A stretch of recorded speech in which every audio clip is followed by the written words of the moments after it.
Thanks for checking in for our daily update from training camp. The Jaguars have now wrapped up day 2. I'm Jamal St. Cyr. This is Justin Barney. Justin, a hot day out here at camp, but a good day of work. They extended practice an extra 30 minutes, so a lot more team periods and 7-on-7 as they really start to get into the meat of training camp just before those pads come on. Still no pads though. That's right. Sunday the pads come on. Sunday, so not much of a wait. You preface the heat out here. You see we're sweating to death out here, and it's the morning. But ask one of the columnists who'd been here for a while, Gene Fournette, how hot this compares to the first training camp in '95 in Stevens Point, Wisconsin. And I've heard this from other people, but he said Stevens Point was much hotter than this. So the Wisconsin heat, Florida heat.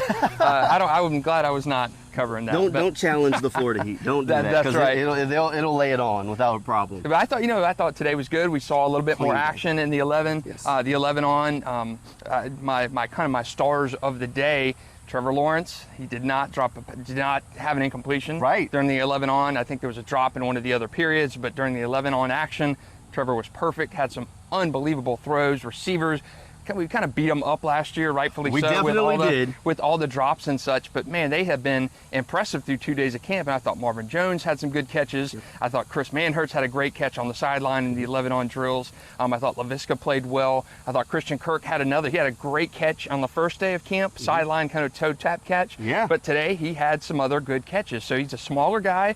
But man, just if I'm handing out my stars of the day, yesterday was the facilities here at the night complex. But today I'm handing out the stars, Trevor Lawrence and all of his receivers. Trevor had a fantastic day, very efficient. The only drop pass of the day came in individual drills. It was just the offense, and I don't want to sound the alarm, but it was Evan Ingram, who does have a history of drops. So not exactly a great news there, but great to see Trevor Lawrence being so accurate, efficient, working the defense the way he is now. Of course, early in camp, it is geared toward offensive success.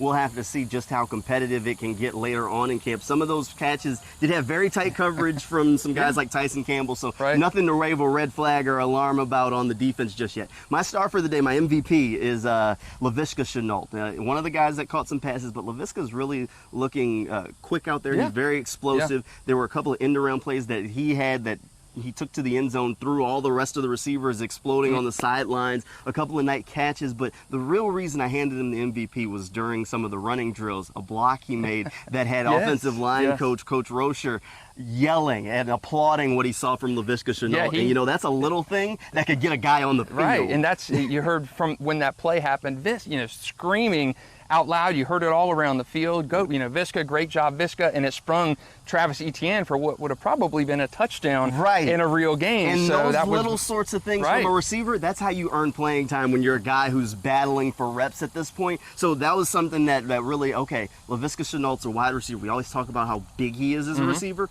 If he can really become a dominant run blocker from that slot, that's something that they'll say, okay, well, maybe we do have to get this guy some more playing time. He's looked explosive. He's looked clean out on the field. I like what he's doing so far. I know we seem to say this every training camp and OTA about how great Leviska is and how great he looks, but he really does look good right now. Now, we'll have to see if that carries over into the preseason and once the pads go on, but he's definitely competing for reps with guys like Zay Jones, Laquan Treadwell, so he's going to have to bring his A game or else you might not see him come game day. Two other guys with big catches today. Laquan Treadwell had a good sideline catch. Chris Manhertz had a good catch in the sideline, made a defender miss. Zay Jones had a big catch in 11 on right in the center of the field. So just an all-around good day. As you mentioned, Leviska, if he can kind of figure things out, he's got all the physical tools. I mean, he looks unbelievable. He's got all of it. But if he can kind of figure that out, he's that untapped resource on offense. We've covered it time and again on our News4Jags podcast, but he is really kind of that linchpin to that offense, making that offense move, I think. He definitely could be a very versatile weapon for them. You mentioned the catch that Laquan Treadwell have, maybe the play of the day.